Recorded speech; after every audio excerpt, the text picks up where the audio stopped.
ड्रामे की शुरुआत सज्जू से की जाती है, जो कि एक बहुत ही बहादुर औरत दिखाई जाती है। सज्जू एक टीवी शो होस्ट करती है जिसका नाम है जवाब दो। इसके बाद हमारे स्वीटू की एंट्री की जाती है, जो कि एक बहुत ही कामयाब इंसान है।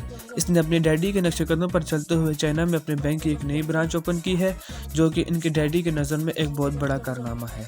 और फिर आता है वो जिसका हमें था सदियों से इंतज़ार, यानी गुलजार। चूँकि ऐद वफा में गुलजार की मूछें ज़बरदस्ती उतार दी जाती हैं, इसलिए गुलजार इस ड्रामे में इनसे बदला लेने के लिए बड़ी मूछें रखकर मैदान में आ जाता है। इस ड्रामे में गुलजार को एक लोफर लड़का समझा जाता है, जो कि सिर्फ चर्च पीता ही नहीं बल्कि सप्लाई भी करता है।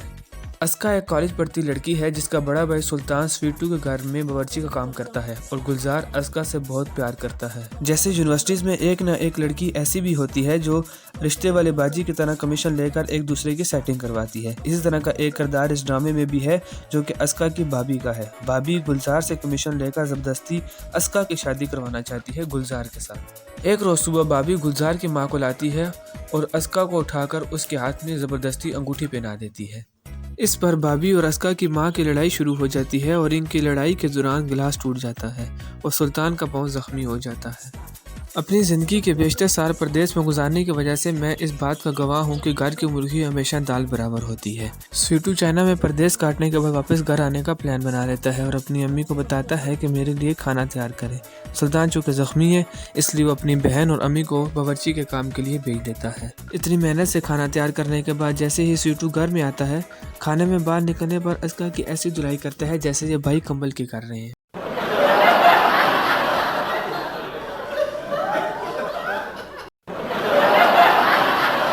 पहले तो अस्का के दिल में स्वीटू को देखने के बाद मोहब्बत के जज्बात अंगड़ाई लेना शुरू कर देते हैं, मगर फिर इतनी धुलाई के बाद अस्का दुखी होकर रोना शुरू कर देती है। हमारा स्वीटू इतना ढीठ है कि जरा से गुस्से पर अपना घर छोड़कर बाहर चला जाता है और सज्जू के साथ लंच करने को तरजीह देता है।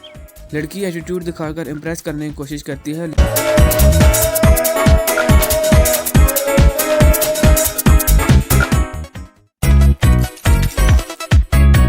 लेकिन हमारा बॉय भी इतना ढीठ है जो इसकी तरफ मुड़कर देखता ही नहीं है। स्वीटू वापस घर आता है तो इसकी माँ और बाप इसकी शादी की बात करते हैं, जिसे वो मना कर देता है।